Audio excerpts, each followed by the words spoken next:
कन्या परिसर की 6 से 12 तक की बेटियां परिसर ग्राउंड में बैठी धरने पर पिछले 3 घंटे से लगा रही वी वांट जस्टिस के नारे। मामला धार जिले की कुक्षी तहसील अंतर्गत आने वाले कन्या परिसर का है, जहां परिसर की बेटियां पिछले 3 घंटे से नारेबाजी कर रही है कि प्रिंसिपल की हट धर्मिता की चलते बालिकाओं में आक्रोश, जिसके चलते परिसर ग्राउंड में ही धरने पर बैठ गई, जहां सुबह से खाना नहीं खाया और खुले आसमान के नीचे कड़कती धूप में छोटी छोटी बेटियां नारेबाजी कर रही है। उनका आरोप है कि जिला शिक्षा अधिकारी शनिवार शाम को 7 बजे आए थे, जो मीटिंग 1.5 घंटे चली, जिसमें बेटियों के द्वारा बताया गया कि प्राचार्य द्वारा जातिवाद का भेदभाव किया जा रहा है, साथ ही एक्स्ट्रा क्लास नहीं लगाई जाती, खाने में मेन्यू के अनुसार खाना नहीं दिया जाता, साथ ही अगर इस बारे में प्राचार्य से बात की जाती है तो दबाव बनाया जाता है। पिछले दिनों भी रात में गेट पर मीडिया को इसके बारे में जानकारी दी तो प्राचार्य ने जमकर धमकाया और टीसी हाथ में देने की धमकी दी जा रही थी। उनके पेरेंट्स को भी धमकाया जा रहा था। इधर बच्चियां काफी नाराज है, अगर कलेक्टर साहब 2 घंटे तक नहीं पहुंचते हैं तो बेटियां रोड पर जाकर आंदोलन करेगी।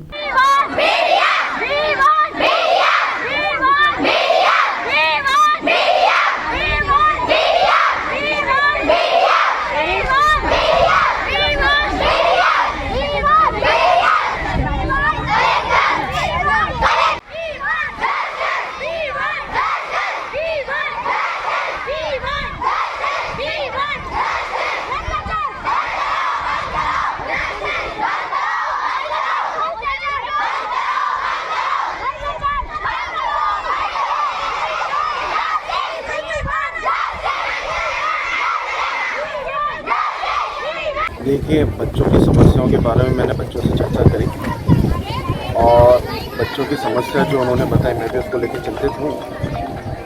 कलेक्टर साहब से इस विषय में चर्चा, जो बच्चों ने समस्या बताई है उस बारे में उनसे चर्चा करूँगा। और बच्चे लोग आग्रह कर रहे हैं कि कलेक्टर साहब से वो मिलना चाहती हैं, तो मैं भी अपनी तरफ से उनसे कहूँगा कि बच्चों से आके मिलें और जो उनकी समस्या है उसका निराकरण जल्दी हो।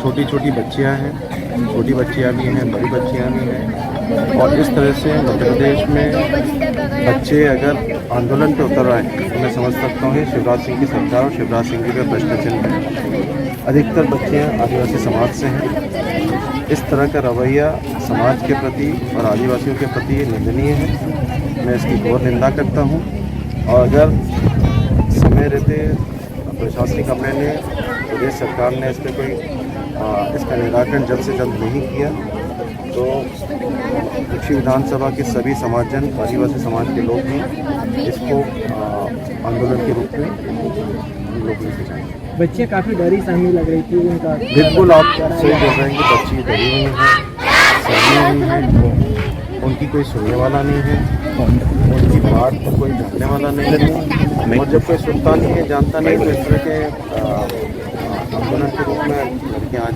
यहाँ पर कुछ समय पहले एसडीएम साहब भी आए थे, बच्चियों ने चर्चा की थी उनसे और वो दबे पाँव लौट गए हैं, या आखिर ऐसा क्यों? देखिए, जब भी कोई किसी तरह का कोई परेशानी या दिक्कत उत्पन्न होती है, प्रशासनिक अमले का तो संबंधित अधिकारी आएगा, एसडीएम भी आएंगे और भी जो सक्षम अधिकारी हैं वो भी बच्चों से आके चर्चा करेंगे। मैं समझता हूँ चर्चा तो बात सामने आती है, अगर बात भी सामने आती है तो सक्षम अधिकारी से बात में पहुँचती है। मैं समझता हूँ आना तो आज ही आए हैं, हो सकता है कलेक्टर साहब भी आए। शाम को 6 बजे के बाद किसी भी जेंट्स का कन्या छात्रावास में जाना कहाँ तक उचित है? देखिए, किसी भी छात्रावास में जेंट्स का आना समय अवधि के बाद ठीक नहीं है, और जो मेरी जानकारी में आया कि एसी ट्राइबल का आप बता रहे हो, कल मिलने आए थे और उनका भी रवैया बच्चाओं के प्रति ठीक नहीं रहा, तो मैं समझता हूँ कलेक्टर साहब को इस पर संज्ञान में लेना चाहिए और जल्द से जल्द संबंधित पे उचित कार्रवाई होनी चाहिए। भांजिया पिछले 1.5 से 2 घंटे से लगभग धूप में बैठकर ग्राउंड में नीचे जमीन पर बैठकर वी वांट जस्टिस कलेक्टर के नारे लगा रही। क्या कलेक्टर साहब मिलने आएंगे, आप बात करेंगे? बिल्कुल, मैं कलेक्टर साहब से बात करूँगा। अब ये तो निर्णय उनका है, वो आना चाहे नहीं आना चाहे, और मैं अपनी तरफ से तो उनको कहूँगा कि आके बच्चों से मिले।